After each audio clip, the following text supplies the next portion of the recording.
Thank you, George. Good morning, everyone. Oh, I think you can say that with a little bit more intent. Good morning. Good morning, and good morning, or hello to everybody who's watching online.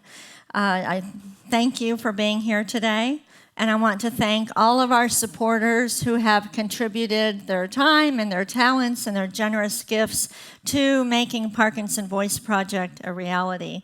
It's been my honor to be able to lead this organization, and I get a lot of credit for it, but I've had a lot of help.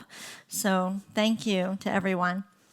Today we are going to learn about Parkinson's, understanding Parkinson's and the power of intent. And I want to thank my staff. Actually, I want to thank all of my staff, but these particular staff members, Lisa, Taylor, Katie, and Christina, helped me put my presentation together. So I can teach somebody how to speak with intent, but I can't make a PowerPoint look good. So they helped with that, and they helped with some more research and graphics and proofing. So if you find a misspelling or something, it's their fault. So, okay. No, but thank you, and thank you to all of our staff who worked so hard to put everything together. So in preparation for this presentation, I tried to imagine what it would be like if I was just diagnosed with Parkinson's. And what would be the first thing that I would do? Well, I would go to the computer, and I would type in, what is Parkinson's? And I have to say, as I was looking through all the different websites and everything, there was some good information there, but it was overpowered by the words of chronic, degenerative, progressive, incurable. I think if I was just diagnosed with Parkinson's, I think I would miss all those good things, and that's what I would hone into. And of all the websites I looked at, none of them talked about how intent or being intentional can help people with Parkinson's. And that surprises me. How is it that we know all about intent in Richardson, Texas, but when you go outside of here, you don't hear anything about it? Intent is the key to managing Parkinson's. It's what makes Parkinson's livable. I'm not necessarily talking about intent. You know, intention, living with intention, is very popular now. You can see it on coffee mugs. I get lots of gifts with intent on them. I have a journal that says live every day with intention. I have another journal that somebody gave me that says write with purpose. I have a calendar. It's all over the place. But with Parkinson's, intention is really about using a part of the brain that is still functioning. There's a different part of the brain that's still working very well with Parkinson's, and that's what we're going to learn about today. And then also, we do want to live with intent, have that mindset of being deliberate and purposeful. That helps everybody. But Parkinson's, intent really makes the disorder manageable. Okay. Do you ever feel like this with Parkinson's? As a loss of control. I think that's what really hits people. They feel like it's just this downward spiral and it's out of control and there's nothing that I can do about it. But we'll learn today that there is something we can do about it. So before we get started, I want you to turn to your neighbor, and if you're watching online, even if you're by yourself, I want you to pretend that somebody's there, and I'd like you to turn to your neighbor and just introduce yourself to that person. Go ahead.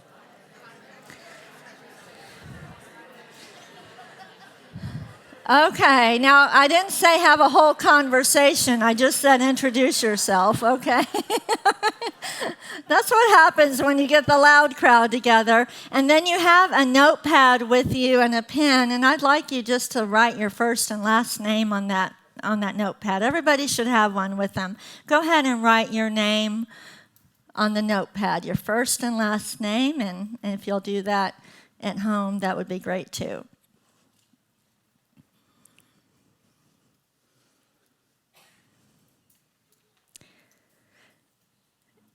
even though we can feel like things are out of control with Parkinson's, did you know that there are over a dozen medications that can be used to control the symptoms with Parkinson's? Over a dozen. And did you know that of all the neurological disorders, Parkinson's is the one that responds extremely well to exercise?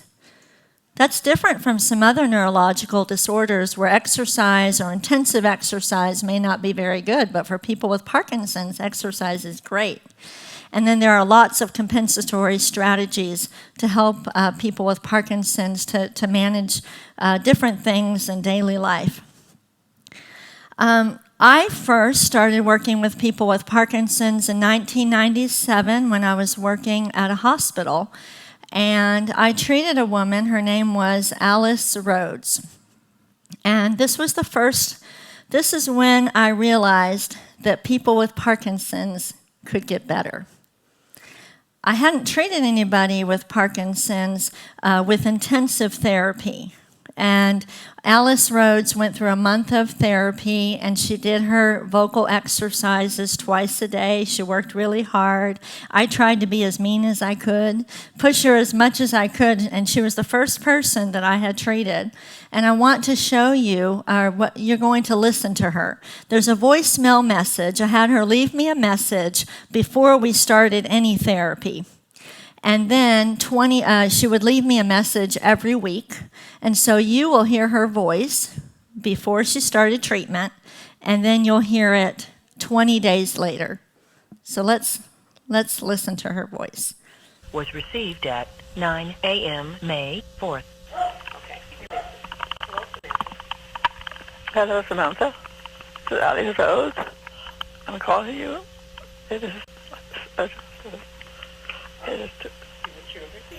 We went yesterday to the children's theater. The play was a little princess, and I went with my granddaughter and my daughter-in-law. It's a very sweet story. I liked it very much. And today I'm going to... Oh. Where? Message 5 was received at 6:10 p.m. May 24th. Hello? Hello, Samantha. This is Alice Rhodes. I'm sitting on my terrace, enjoying the nice day. The birds are singing, and it's perfectly gorgeous. See you on Tuesday. Bye-bye. Wow. So that's what intent can do. It's amazing, right? I couldn't believe it. Just shocked. I mean, I was a good speech pathologist, but I didn't think I was that good, right?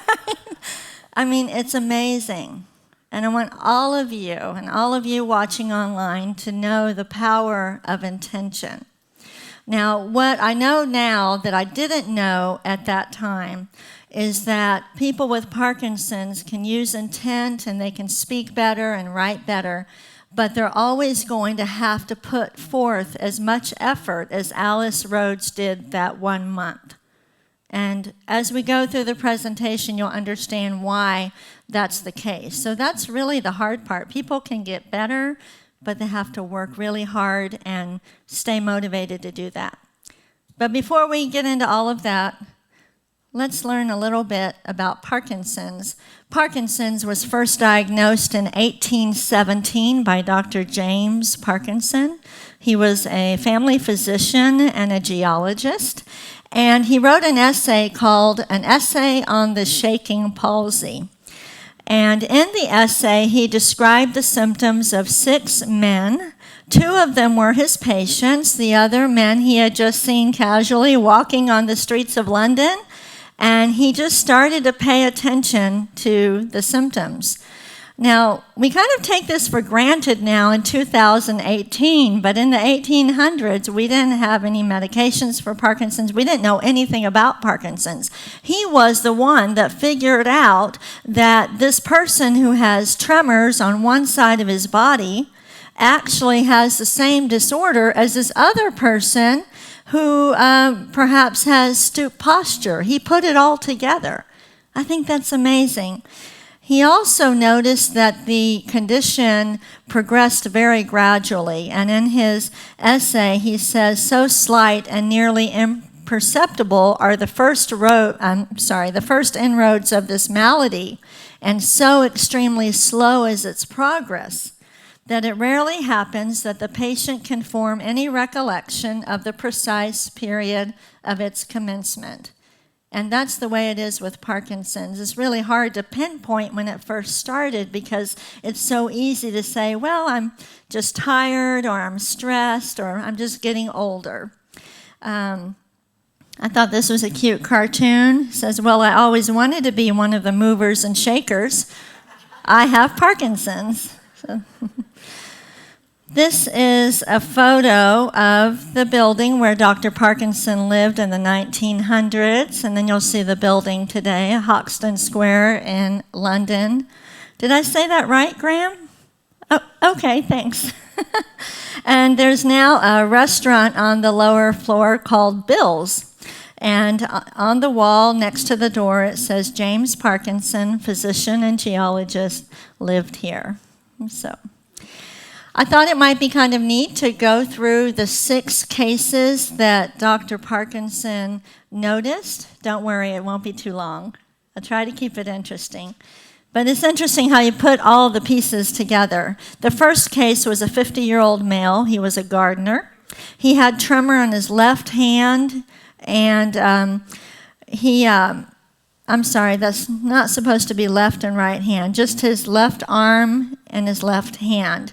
And he attributed the problems to working he was a gardener, and overexerting those muscles, working for several days on a big project, and that's what he thought had caused it.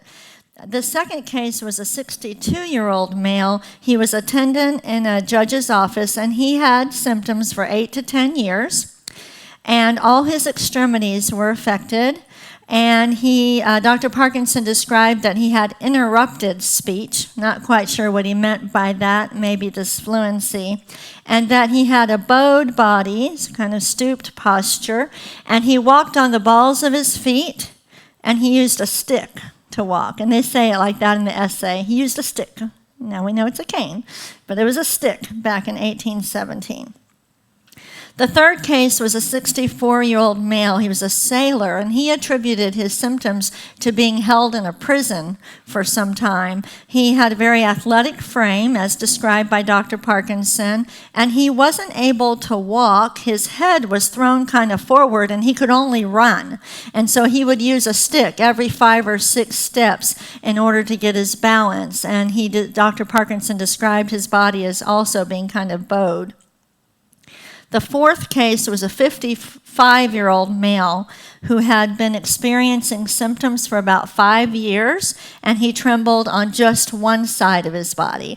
And we know that with Parkinson's, tremors might start on one side of the body. So he was figuring all of that out. The fifth case, he observed this man from quite a distance.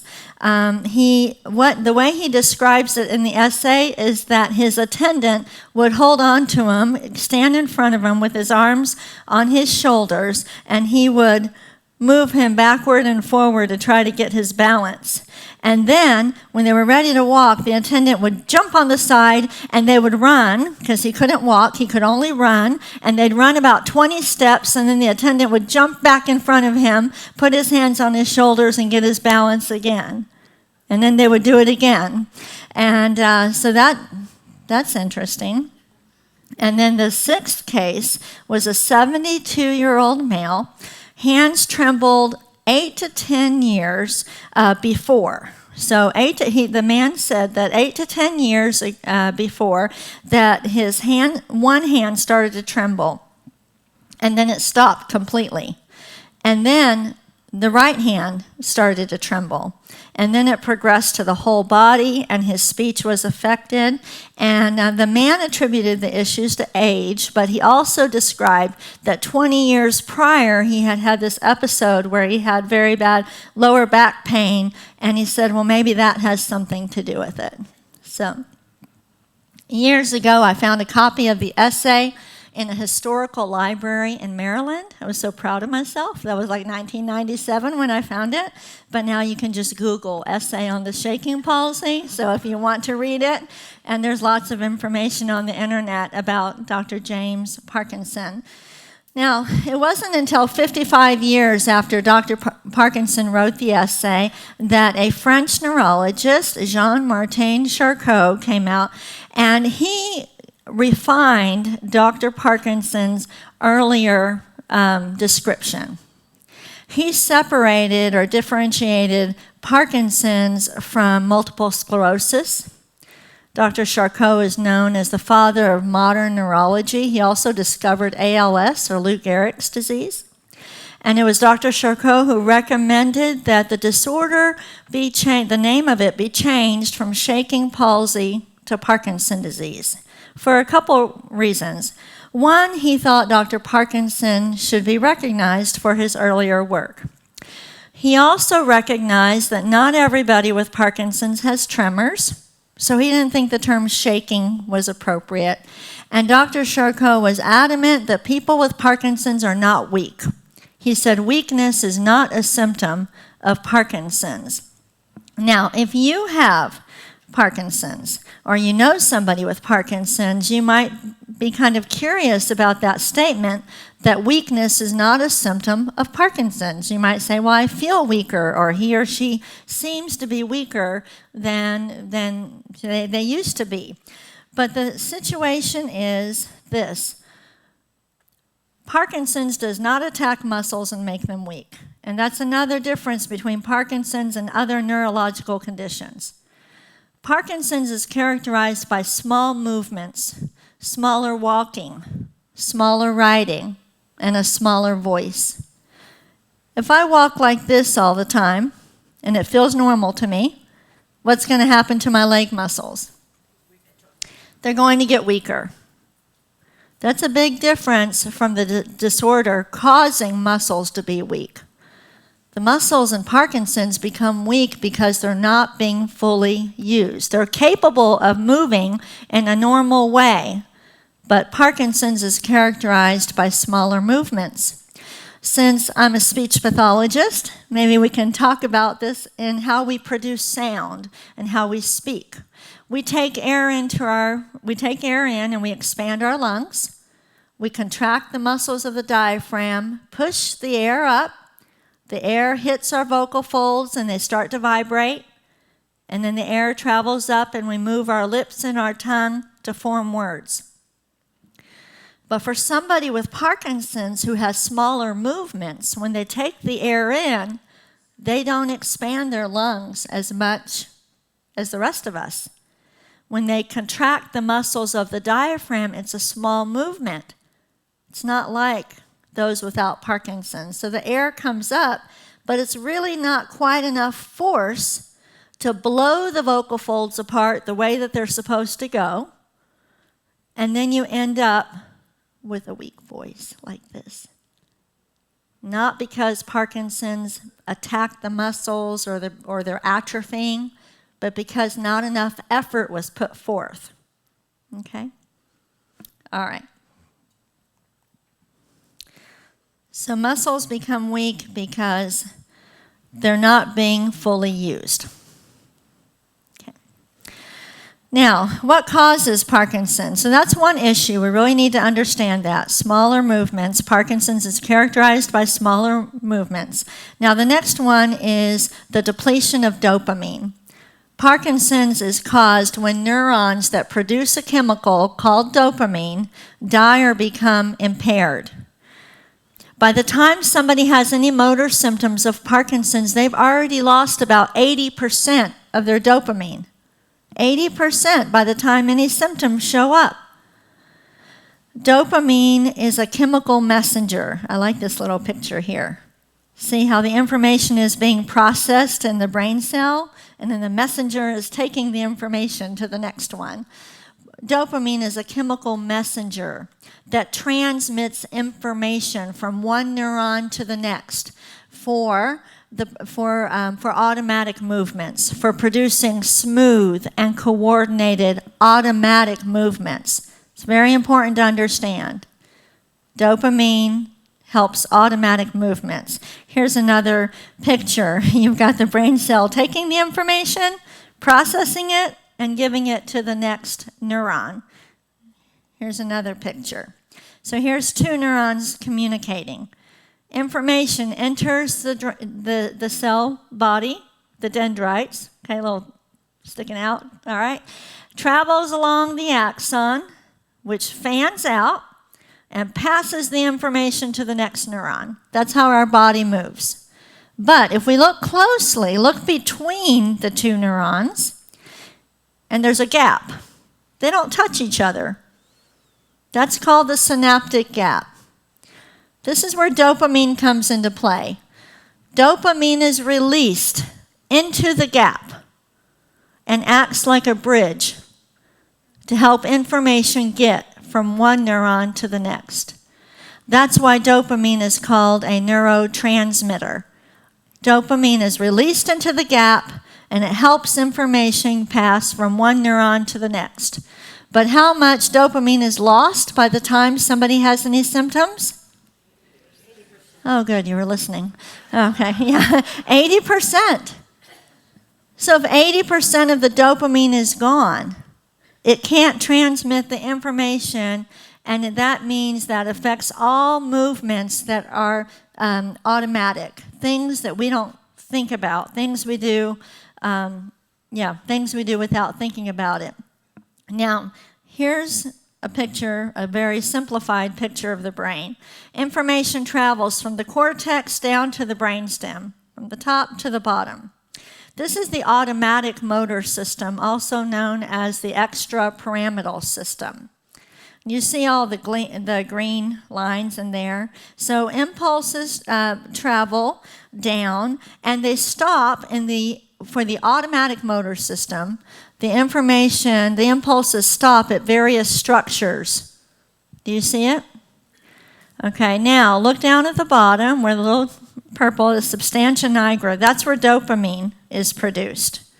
So for the automatic system or the extrapyramidal system, impulses travel from the cortex to the brainstem, but they stop at various structures within the brain, including the part where dopamine is produced. And since we don't have enough dopamine, that's why automatic movements don't work very well. Now, we'd be surprised. We take automatic movements for granted. There's lots of things we do without thinking about them. Walking, talking, swallowing, blinking, getting out of a car. As I'm talking to you right now, I'm not really aware of taking the air in, contracting my diaphragm, moving my tongue all the different places. It's all happening automatically. Swallowing is an automatic behavior. People with Parkinson's can have trouble with drooling, not because they have more saliva than everybody else, but because swallowing is an automatic behavior. I must have swallowed several times so far when I've done this presentation, but I'm not aware of it. But I'm not drooling, so I know I've swallowed, right? Okay, oh, yeah, somebody told me. All right, good, yeah, right. But so many things we do without thinking about them. And those can be challenges for people with Parkinson's. But are you ready for some good news after I told you all the bad news?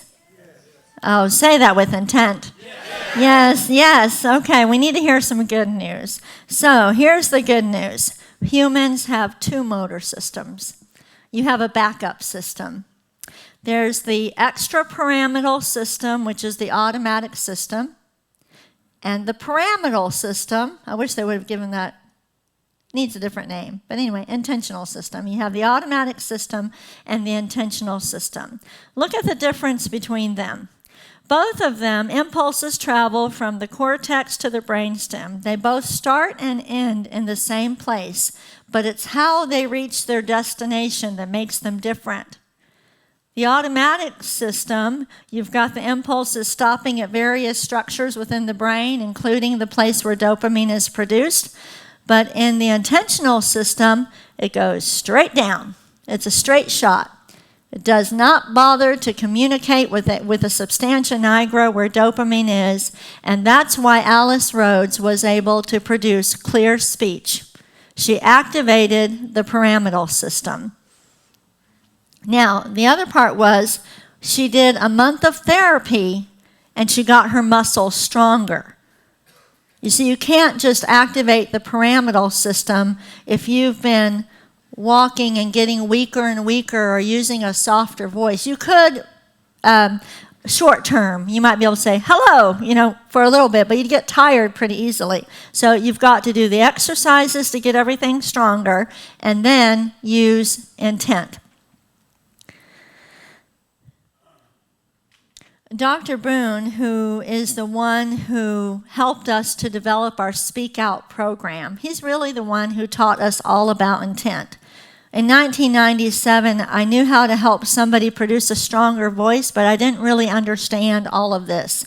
It was Daniel R. Boone who helped me and my staff to understand why it was working. And he likes to describe the automatic system as a country road. He says, it's like a country road, these short stretches of road. Then you get, like driving down a country road and then you hit a stop sign. Then you turn to the left and you drive a little bit more and you get a stop sign. He describes the automatic system as a country road. And then the intentional system he describes as a freeway. Straight shot, no stops. It's the toll road. You're just going straight through. And that's why it works.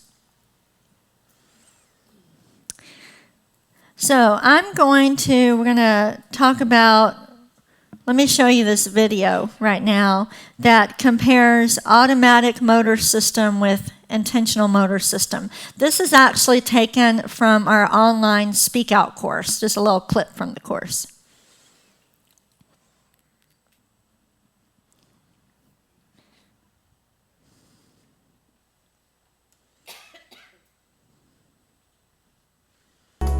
We activate the pyramidal system when we consciously and purposefully produce a movement, like deliberately trying to speak clearly.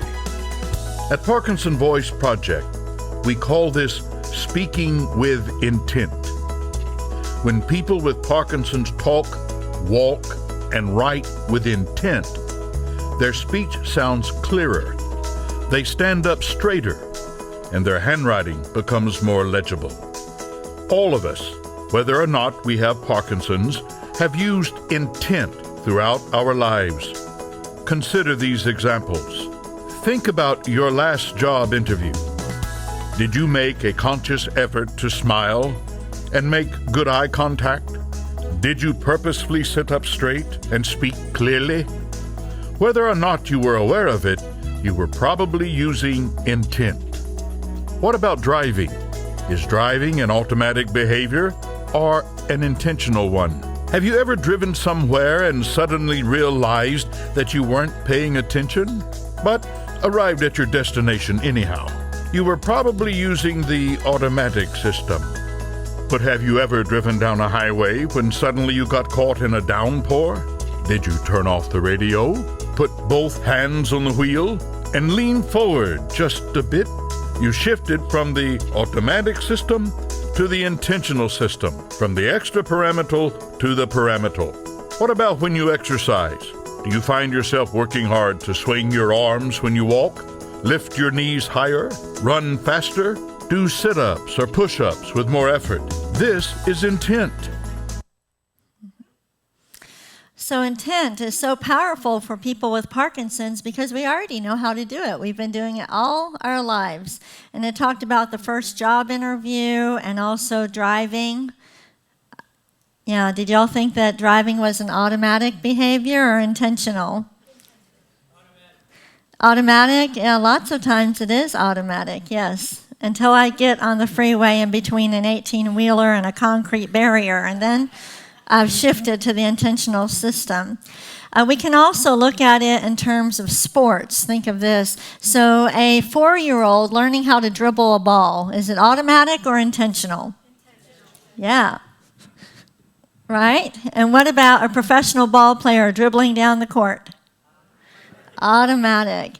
How about making a free throw shot? Usually intentional, whether or not they make it, I don't know. So, and you can think of baseball, right? The batter, automatic or intentional? The pitcher, shortstop catching a line drive, automatic, yes. Tennis, serving the ball, playing up by the net. Yeah, for me it would be intentional, but yes, automatic. Yes, very good. So giving this presentation, I'm using a lot of intent. I had loud crowd members telling me all week, can't wait for your presentation. I'll be watching you online. It better be good. No pressure, by the way. Okay. Made me a nervous wreck all week. Yeah, I'm glad my mom's here, so I'm glad she's here. So, yeah. All right. So, when we started this presentation, I asked you to introduce yourself to your neighbor. Well, I want you to do it again, but, and if you're watching online, I want you to do this, but I want you to turn to your neighbor, and I want you to act like it is the biggest job interview you've ever had. Your life depends on how well you communicate with this person. So I want you to introduce yourself to your neighbor with intent.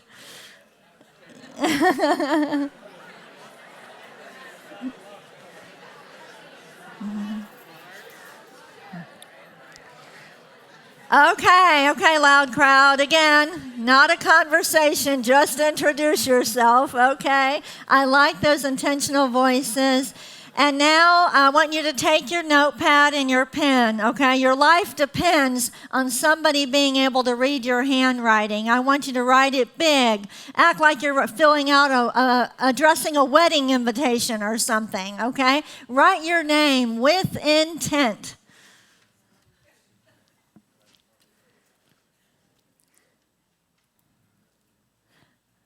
Now, does it look any different from the first one you wrote?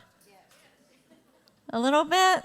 It should look different. Even if you don't have Parkinson's, it should look different. I'm fascinated by nice handwriting, so I really have to use a lot of intent when I'm addressing something very important. I want to show you some other examples of how powerful it is for people with Parkinson's. I'm going to show you another video. This is 4 people who have been through the Speak Out program. You'll see them before they started treatment, before they even had their evaluation, and then you will see them after 12 therapy sessions. So just look at, for some of them, not all of them, but of course every person with Parkinson's is different, but you might notice the movements of the mouth, how small they are, and that also affects the facial expression. If your movements are small, when you raise your eyebrows, they don't go up as much. That's one of the reasons people with Parkinson's might have reduced facial expression, because when they smile, it doesn't go up as much. And so you might notice in the before videos how maybe I think 3 of them have smaller movements, and then see how it changes afterwards. So let's look at what happens when you speak with intent. What? You're trying many efforts, many attempts to get somebody else to give up on me. Mm-hmm. In other words, it's much stronger, much clearer, the words are more concise. I sound like a human being. Count from 1 to 15. 1, 2, 3, 4, 5, 6, 7, 8, 9, 10, 11, 12, 13, 14, 15. My wife has noticed it more than I, but apparently I've lost a lot of oomph in my voice. It's me talking, and it's me, only as a part of this process did I learn that I had relinquished control of my voice and relinquished a significant part of my life, which is being sociable and social, and now I think I'm back in charge, or I'm on my way to being back in charge. it's much softer and more difficult to speak. I speak louder, clearer, and with intent. Wow. Amazing, right? Yeah. People are always asking me how I got involved with people with Parkinson's. A lot of them assume I must have had a family member diagnosed with a condition. I did not. I never met a person with Parkinson's until I was interning in graduate school at the Dallas VA. That was the first time I had ever seen anybody with Parkinson's. Of course, treating Alice Rhodes really motivated me. That was 1997. In 1998 is when the Medicare therapy caps came into play. And just to give you an idea, at the hospital, when we found out that people with Parkinson's could get better, we had a waiting list of 47 patients waiting to get in for treatment. And then in 1998, Medicare drastically cut the reimbursement rate, and they were paying about $1,700 for both physical therapy and speech therapy combined. And everything fell apart. And then that's when I resigned my position. And it's an interesting thing, the Medicare therapy cap. So we're getting off topic a little bit, but this is really interesting. So physical therapy and speech therapy were only given about $1,740 Medicare reimbursement, and occupational therapy was given its own $1,740. So everybody wondered, why did they lump physical therapy and speech therapy together? Well, my undergraduate degree is in English. And if people don't think punctuation is important, somebody forgot to put a comma in between physical therapy and speech therapy. It's no joke. And guess what? 20 years later, the comma was removed 2 weeks ago. Can you believe that? So now, and actually they repealed the Medicare therapy cap too. It took 20 years to get rid of the cap. But now they also, there is still a limit to what each therapy can get, but it's much more realistic now. And for people with Parkinson's, you need physical therapy and speech therapy. So it's very detrimental at that time. Yeah. The other reason I've probably gotten motivated for this was I was born with a cleft palate, went through several years of speech therapy growing up, and so watching a video like that, that's just, yeah. So anyway, let's go and review a couple things before we get on to how we're going to live with intent. So, very important, Parkinson's does not make the muscles weak. So important. Parkinson's is characterized by smaller movements, and smaller movements equals weaker movements if you don't use them. Okay. People become weak because they're not using the muscles to their full capacity. People with Parkinson's do not have enough dopamine, and dopamine is responsible for automatic motor movements. But the good news is that humans have two motor systems, the automatic and the intentional one. The intentional motor system works because it doesn't interact with the area where dopamine is produced. All right. So what we need to do is live less out of habit and more out of intent. It's very important to understand, though, about the automatic system, because somebody can get stronger, like Alice Rhodes, okay? But speaking and walking and all of these things will never be automatic because the automatic system doesn't work. So it's not like if I am treating a child who's not able to say her R's, and I work with her, my goal in therapy is to get the child to produce the R automatically without having to think about it. That's not possible for people with Parkinson's. It's not like 30 days and you can form a habit. It's not possible because the automatic part of the brain doesn't work. So the person with Parkinson's will always have to be intentional. And that's hard to do. But possible. It is possible. Now, when I was looking at an intentional life, we're going to shift gears a little bit, okay? We're talking about being intentional. Well, I started just brainstorming and writing down a whole bunch of things, and I ended up with like 10 sheets of ideas for you of ways you could live with intent, and then I had to narrow it down. So otherwise we'd be here all weekend.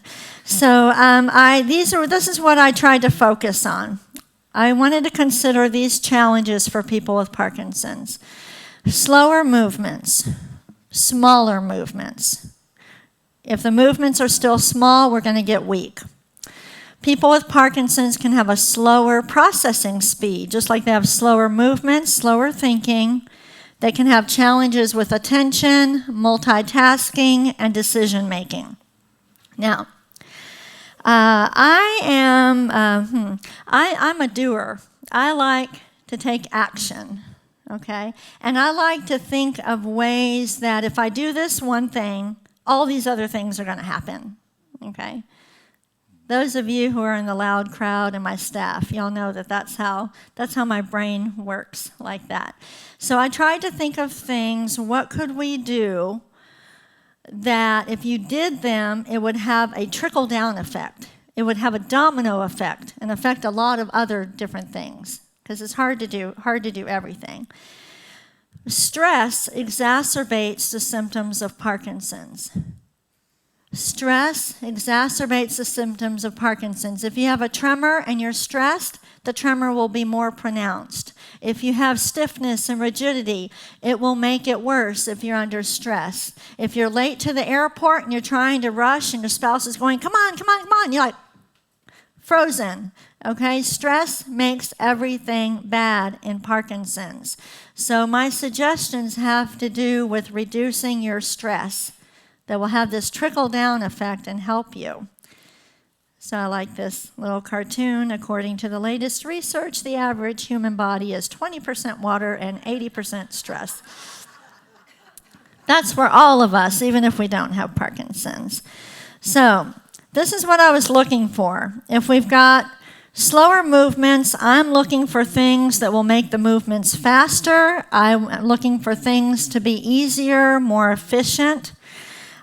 Smaller movements and weakness, I'm trying to increase the strength.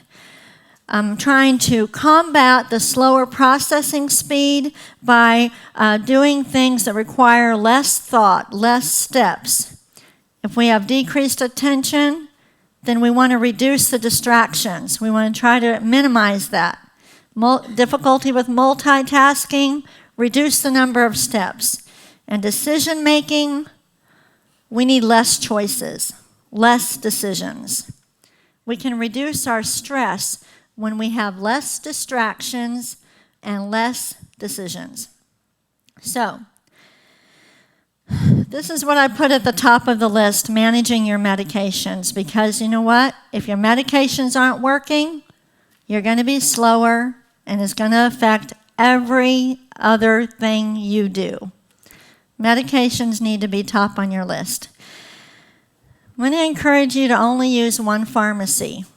I know it's real tempting with pharmacies having specials on certain things, but you need one pharmacy, one pharmacist paying attention to everything.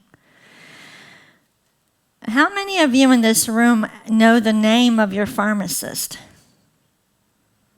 Oh, some of you do. Some of you do.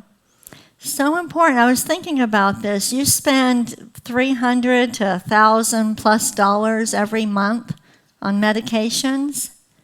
It's like a big investment. What other investment where you spend that much every single month and you don't have a relationship or don't know, with that person?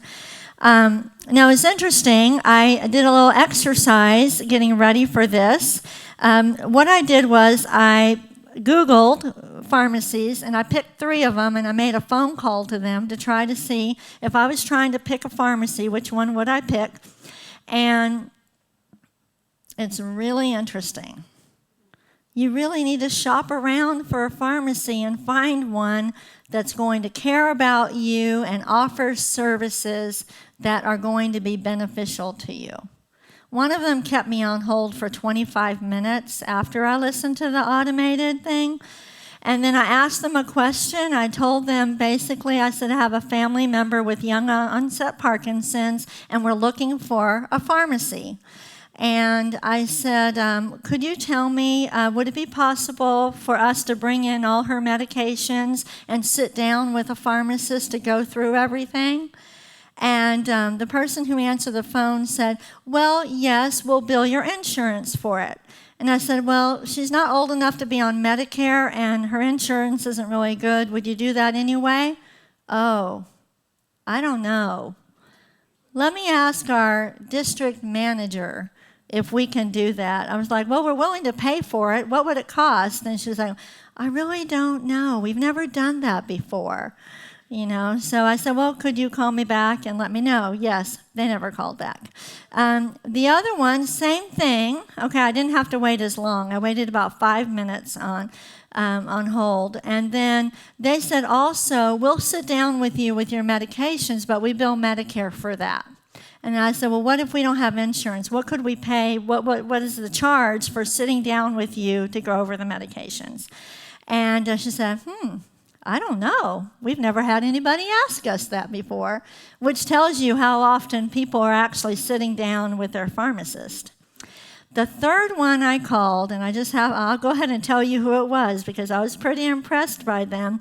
It was a CVS and a Target store. Which actually surprised me. I'm not the biggest fan of Target, but I thought this was very interesting. She said, we would love to sit down with your family member and go through all of the medications with you. And she said, in fact, we have a new system that's coming out. She said, medications can be so confusing and all the different ones and when you have to take it. She said, we're coming out with a system now that when we fill your prescriptions, a schedule will be printed out and we'll tell you when to take them. And on that one. And she said, and we're also changing all of our labels so that they will say, morning, midday, and they're changing their label system to make it easier. And then I asked her, I said, well, what about, if we're taking over-the-counter medications that you're not filling those prescriptions, could we get it in the schedule also? And she goes, I don't know about that, but I'd imagine that we could put them in and we could get that schedule. And she just talked about how, we care about our patients. We want you to feel comfortable. We'd be happy to sit down with you. Okay, which pharmacy am I picking? I'm picking that pharmacy.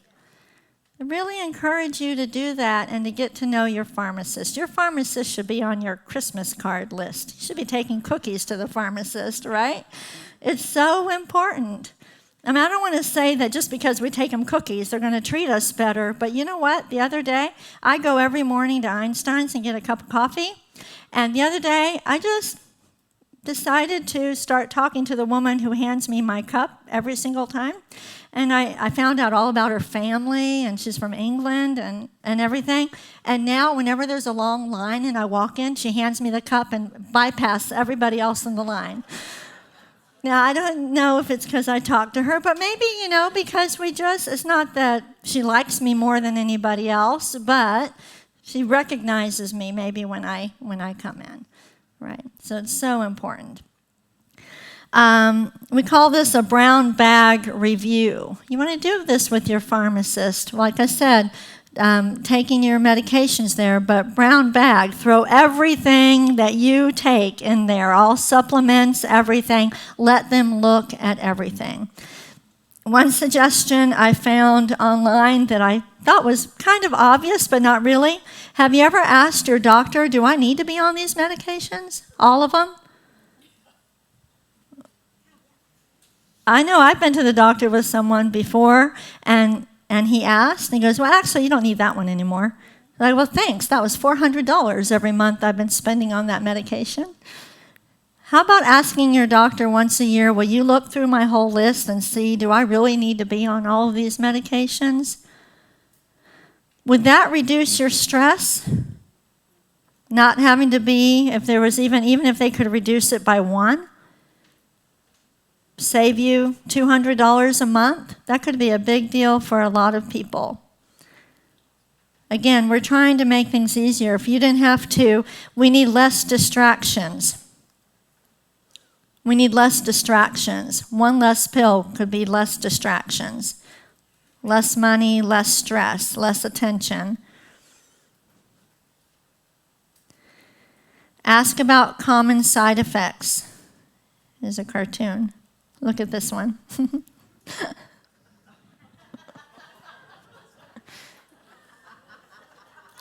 So I would say ask your doctor and your pharmacist about common side effects.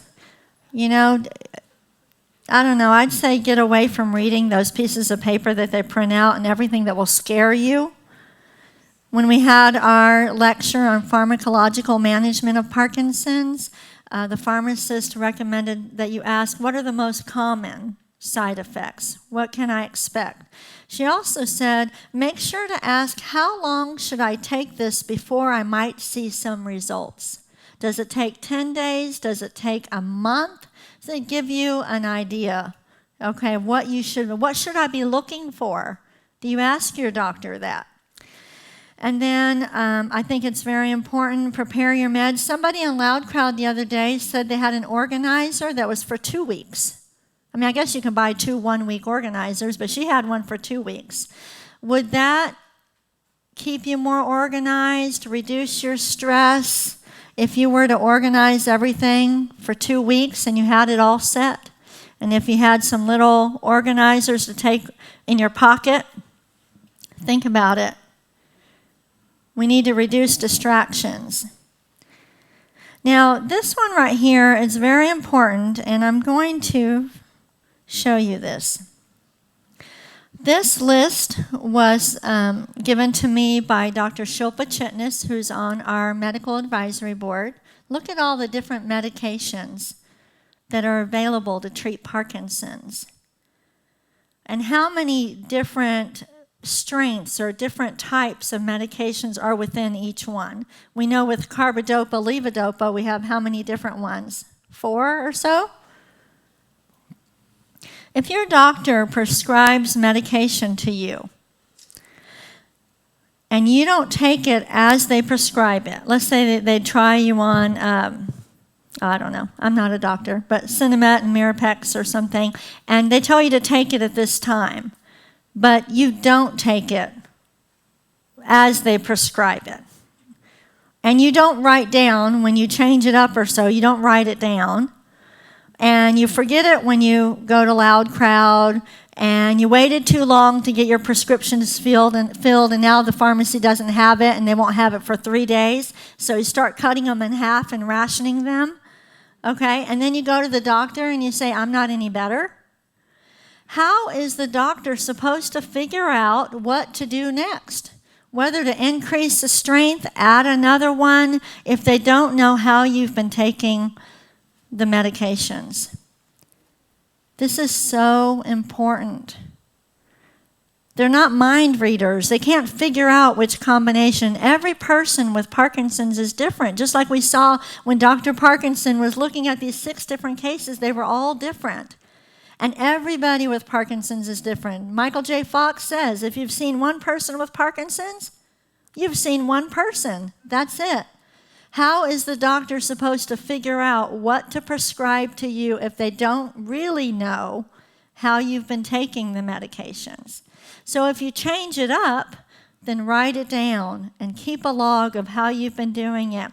It is not unusual to have to go through 5 or 6 or 7 or 8 different combinations of medications before the doctors find the one that is going to help you.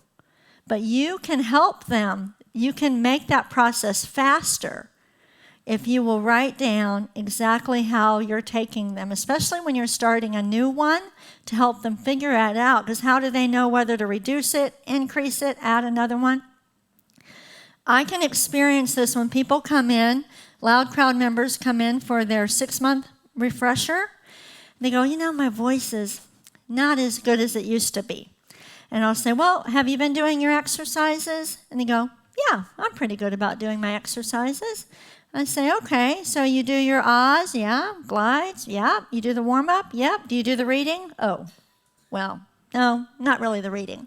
How about the cognitive exercises? Maybe twice a week.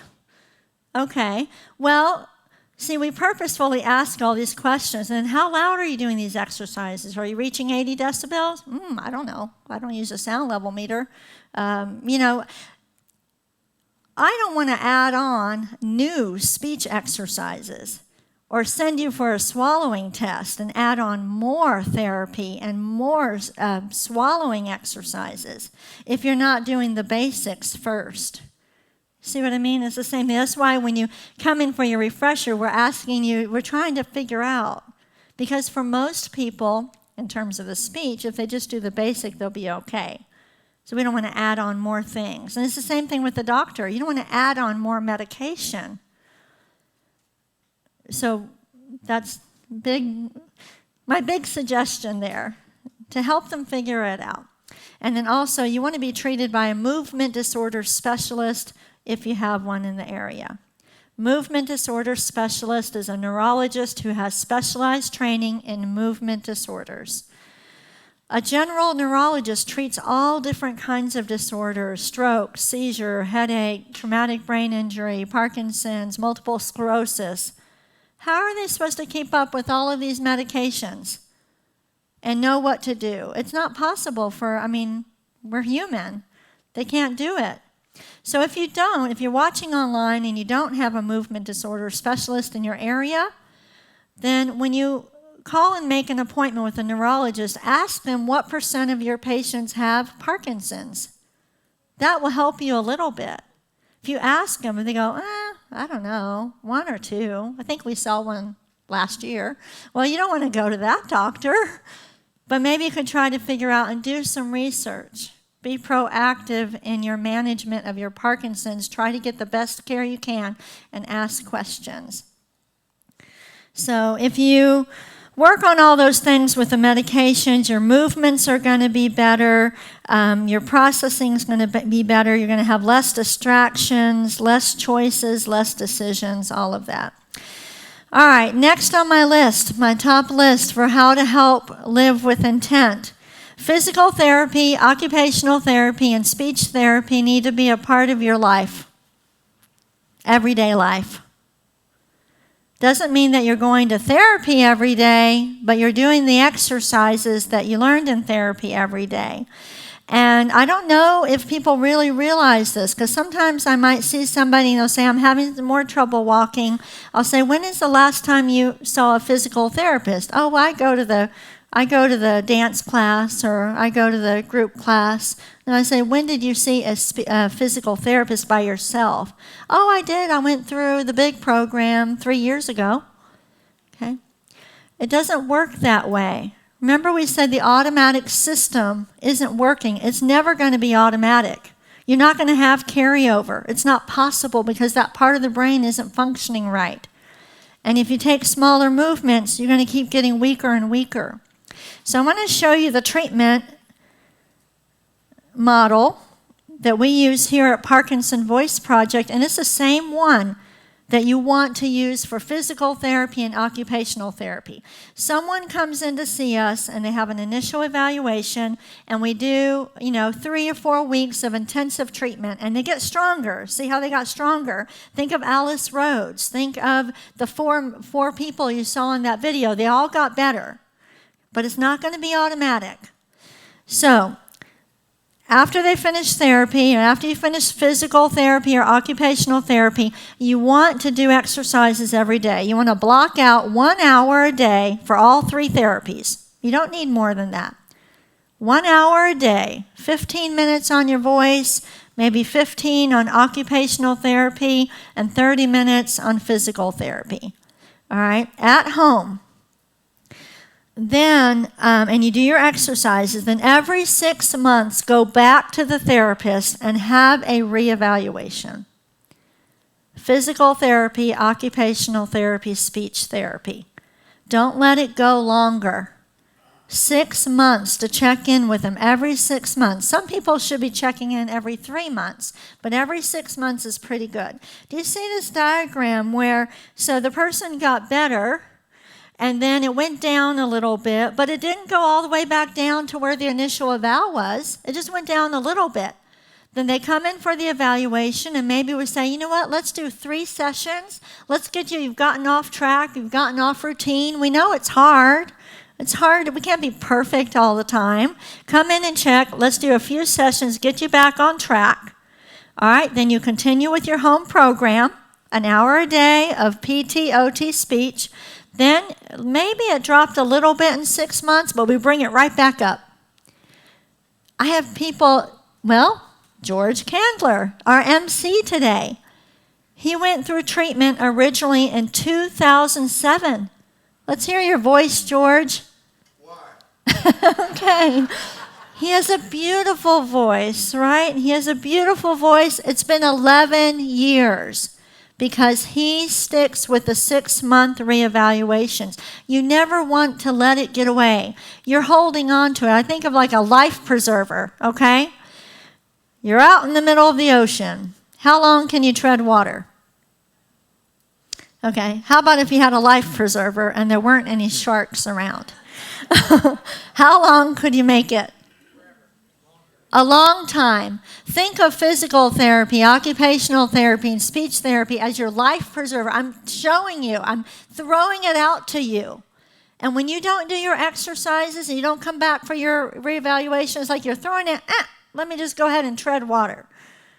But if you stick with it, you can stay strong. I promise you, you can. It is very, very possible. But you've got to know it's not like other people. We talked about the child who couldn't say her R's and how that would become automatic.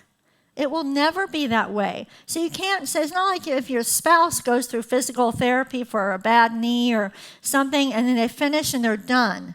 People with Parkinson's never finish with therapy. They're never done. It's not like I went through physical therapy. Yeah, I did that 3 years ago. Every 6 months. So when you finish with your therapy, you know how when you go to the dentist and they have you fill out the postcard right there? Go ahead and make your appointment for the next 6 months and keep up with it. Some other things with therapy, I think I've talked to you. The exercises should focus on, let me go back one more. One-on-one therapy. If Parkinson Voice Project only had the loud crowd and we didn't have any one-on-one therapy, George's voice would not sound as good as it is today. People with Parkinson's need one-on-one therapy. The groups are for maintenance. The groups are to keep you motivated, okay? They're not going to help you get better. They're going to help you maintain. And here's a little cute little one. Right? Okay. Unfortunately, that doesn't count as exercise, okay? All right. Now, also, you need a therapist who understands Parkinson's and who's going to challenge you, not feel sorry for you. Okay? You need someone who's going to push you, who understands that you are capable of getting better. You're not just capable, remember the treatment. When people come back for their reevaluations, we're always comparing them to their graduation day. We don't keep dropping and go, okay, well, last time you were at 68 decibels, and okay, well, we'll shoot for this right now. We're always shooting for the graduation levels because that we know that that's where you can stay if you keep up with it. And then the rest we already talked about. So if you go through therapy, your movements are going to be faster, easier. You're going to have better strength. Your cognitive skills are going to be better if you go through the exercises. The speak out exercises include a cognitive part. your thinking process is going to be better, and you're going to be exercising, so you're going to reduce your stress. That's going to help your cognitive skills and make you feel better. All right, my next topic. I asked the loud crowd a couple weeks ago, what do you do in the morning that will really make your day, the rest of your day, go well? And one loud crowd member said, a good day begins the night before. Now look at the list. We're trying to look for faster, easier, more efficient, less thought, less distractions, less steps, less choices, less decisions. If you prepare the night before, you will have a much better day. But we have to be intentional about it. So what if after dinner, before you go and watch TV or whatever, that you got ready for the next day? You sat down either by yourself or with your spouse or someone else and reviewed the schedule so that you're prepared for what's happening the next day. Maybe you write out the schedule just for the day on a little note card or something so you can take it with you. You set out your clothes. Get them ready for your exercise and the clothes that you're going to wear after you exercise. When I'm very intentional about exercising, you know what I do? I put my cell phone in the bathroom and I put the alarm on. So, and then the night before, I put my clothes in the bathroom. I have my shoes, my socks, everything, and I put the cell phone, and then when it goes off in the morning, darn it, I've got to get up to turn it off. But then I'm up and my clothes are there. So I go ahead and exercise. You see? But that's being intentional about it. Prepare your medications that you have to take with you. Look at your schedule. Which ones am I going to have to take with me? And then you're going to take the little to-go pill organizer with you and figure it all out. You're going to get your keys, your wallet, your purse. You're going to know where they are. Do you need any snacks? How long are you going to be gone? Take a water bottle with you. As we get older, we don't have that sense of thirst like we used to. It's really important to drink enough water. Do you think that if you did those things intentionally, purposefully, that you would have a better day the next day? All of us. Me too. Not just with Parkinson's. We've got to be, and then you would be helping so many things. Things would go so much smoother for you. Less distractions, less steps, less decisions. I'm reading this book. It's called Soulful Simplicity. I found a blog online about it. It was a woman who was diagnosed with multiple sclerosis. And stress exacerbates the symptoms of multiple sclerosis. So she decided to change her life. She moved from what happened was she started going through her things, and we're going to talk about decluttering. She started going through her things. She got rid of 90% of her things. She said she didn't need them. She only used 10% of them. She literally got rid of them.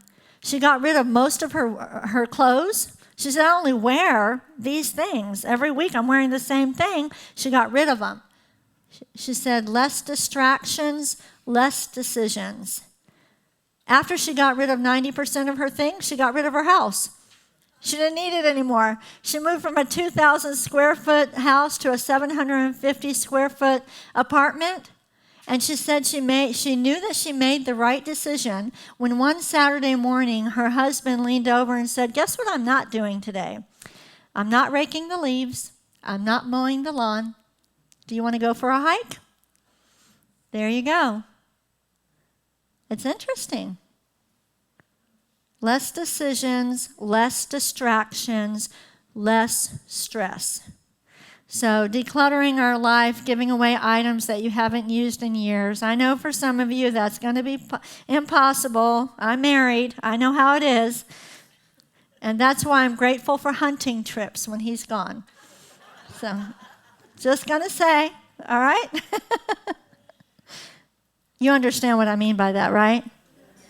Yeah, when he leaves, so does a lot of the stuff. Yeah, very good. Putting things where they belong. How many times do we run around in the house, where are my keys, where are my keys? Now again, if you have Parkinson's, you're stressed out, you freeze. It makes it harder for you. Recognize stressful relationships. Wow, this one's hard. I was going to put eliminate, but I didn't use it. Recognize stressful relationships and manage them. If somebody is causing you stress, don't go out with them. Don't invite them over. You'll see them at Thanksgiving, okay? Learn to say no. It's okay. You can say, I have Parkinson's. You'll have a great excuse, by the way. Yeah. Turn off cell phone alerts and alarms. Remember, decreased attention with Parkinson's. We've got to decrease the distractions. If you're trying to pay your bills or trying to do other things and you're having a hard time attending to the task, do whatever you can to reduce the distractions. The cell phone is very distracting. My mom gets mad at me because my cell phone is off during the day. But I can't have it on. I need to focus on y'all. I can't do that. Unsubscribe from emails and subscriptions you don't want. And, I read something that said, don't give anybody your email. Well, it's really hard when you're going to shop online or do things. So how about having 2 emails? I have 2 emails. One email that I give to all the stores, and the other email is the one where I want my family and friends and Parkinson Voice Project to have.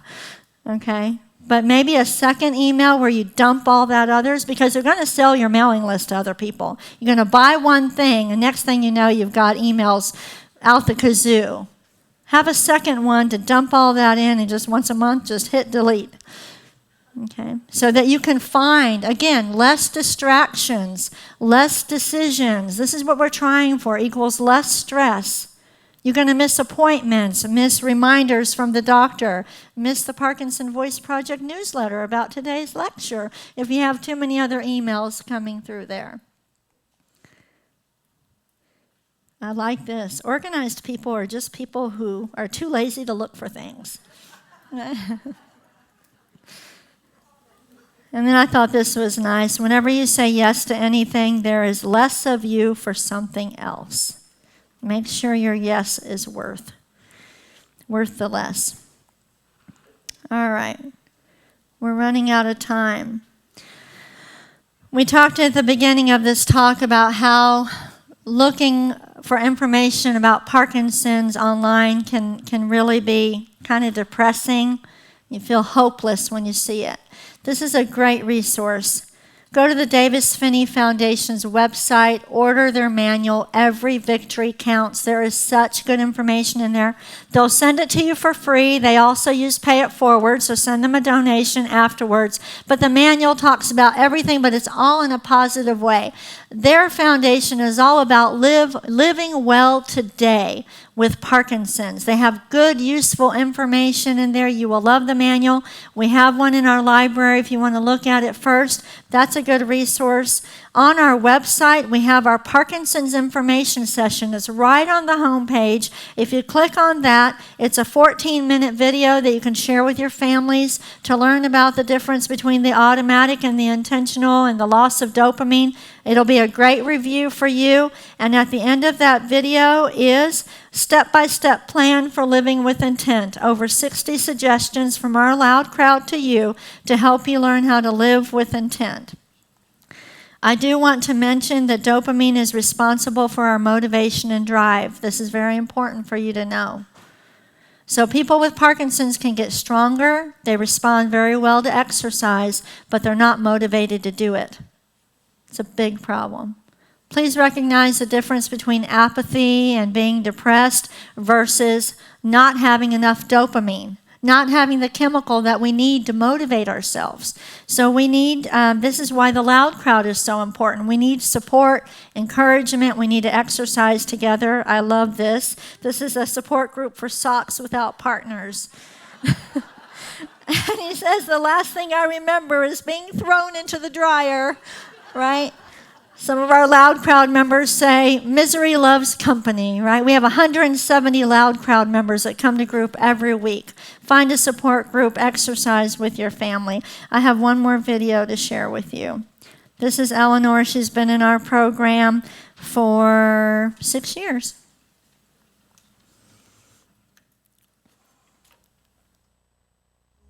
At Parkinson Voice Project, we direct our patients to speak with intent, speak with gusto, and speak like you're the CEO of a company. Patients become empowered once they understand the concept of intent. They realize they have more control over their movements than they previously thought. I live life with intent now, not just speak with intent, but live life with intent. Before I went through the Speak Out program, my relationship with my grandchildren was just kind of there. I didn't relate with them as well as I should have. I wasn't as enthusiastic with them. My patience was not there. I feel like a film has been lifted, and now I see colors better. I speak to people with more intent. I treat my grandchildren differently. I just enjoy life better, and I have to attribute that to the loud crowd and the speech pathologists who I've worked with, who are wonderful. It just gives me a new intensity to live life to the fullest. Okay, so now we have about 9 minutes for questions. So if you have a question for me, don't make it too hard. Here you go. Yeah. Ma'am.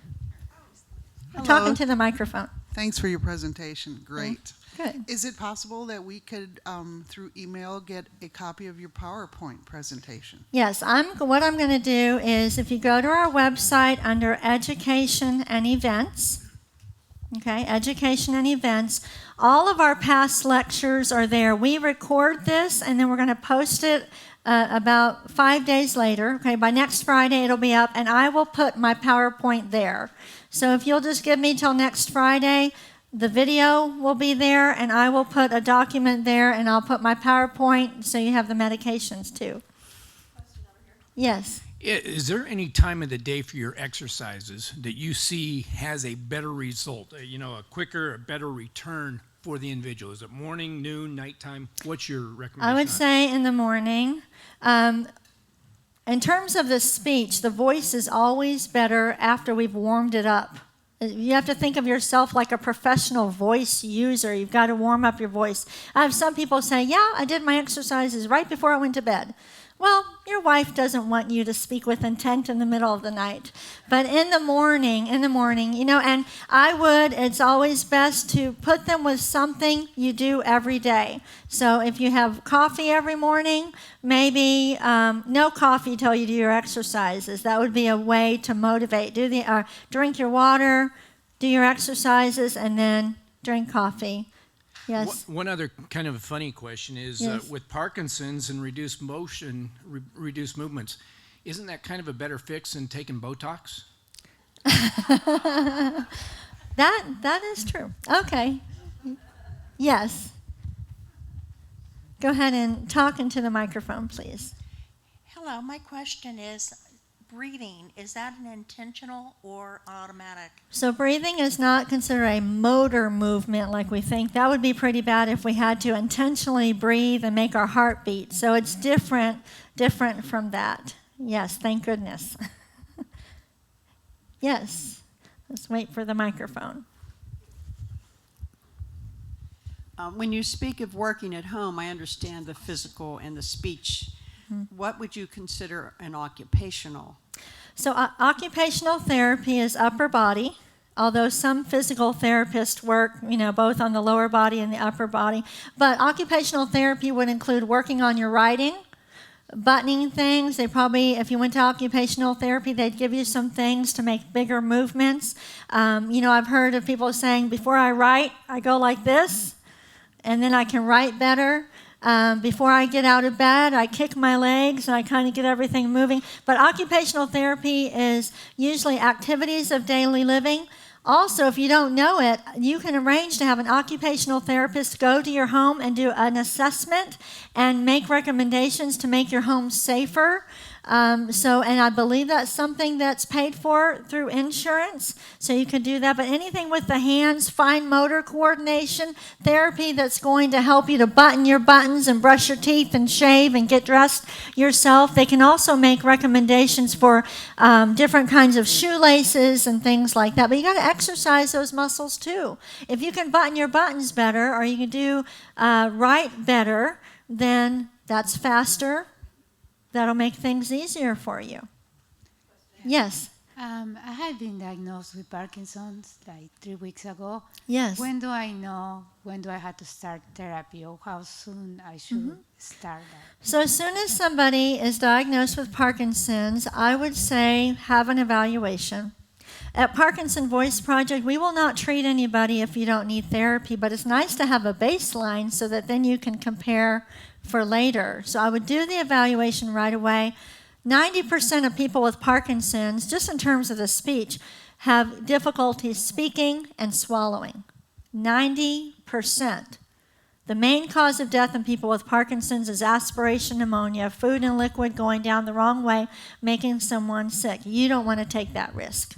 The therapist will not do therapy if you don't need it, but just have the evaluation. But the other thing is, with people with Parkinson's, there's a sensory deficit disorder where the person with Parkinson's will feel like they're speaking normally, and they might even feel like they're walking normally. They can't tell other people. So I would say if you have Parkinson's, to be very open to what other people are telling you. If someone says, I can't hear you, don't just say, well, they have a hearing problem. I have a patient who said, I don't understand it. My wife and I have gone for a walk every day for the past 40 years, and now I can't keep up with her. He had no idea he was walking like this. This is why we do a lot of video recording at Parkinson Voice Project, because we need people to be able to hear their voice and everything. So that's another reason to have the evaluation, because there may be areas where you could be helped and you might not recognize them as a deficit. But it can, if you treat it quickly, it can get better. If you wait too long, it can get very bad. So I'm not going to lie about that. You don't want to let it go. And that's why we do the 6-month reevaluations. You never let it get away from you. Okay. Hi, I enjoyed your presentation very much. Thank you. My question is about dopamine. I know that there are medications out there that contain dopamine. Would that be something that could help? The medications help to relieve the symptoms, but they only last as long as the medication would help. You can't regenerate the dopamine. So once it's gone, it's gone. Yes. Any other questions? Yes. What if you have let it go longer than you should and you haven't done those things? Can you bring it all the way back? Yes. So I wish I had some videos from way back when I've treated people. So yes, everybody with Parkinson's can make progress. When you let it go a long time, it's hard to maintain it. So it takes a lot of energy, and now we need to get the family involved to help because it's gotten so weak. But improvement for people is different for everybody. So if somebody gets into speech therapy quickly, they can get their voice back up to George's voice, a normal voice, and you wouldn't even know he had Parkinson's if you saw him on the street. For somebody whose voice has become severe, so normal conversation is 72 to 78 decibels. I've treated someone where it was so low I couldn't even read it on the sound level meter. It was below 50 decibels. Well, when they first started, nobody could understand anything they said. But after treatment, they had to repeat at least one time, and then they could be understood. But they couldn't do it. They couldn't do it on their own without the cueing. So that would still be really good progress. That would be a lot better. Still they can be understood, but they have to repeat. But the faster, it's very. I treated somebody one time who scored a 4 out of 30 on a mini mental exam. And they did great. Now, he couldn't remember too much, but when his daughter came home from college and opened the door, He said, Mama, she's home, strong as anything. But then he needed reminding or cueing to use a stronger voice. He wouldn't do that so much on his own. So you can make progress. I've had 3 people actually who could not, in the past 21 years, 3 people who couldn't make progress. One had not spoken in 5 years, no sound. The lips were moving, but she could not coordinate how to get the air in and out. The other 2 people had had a surgery that they don't do anymore, and when they did that surgery, it was a pallidotomy. When they did the surgery, it wiped out the speech mechanism. Those are the only 3 people who could not make progress in the past 21 years. And I think we're done. Yeah, that is all the... But I'll be here if you have a question. Thank you, everyone.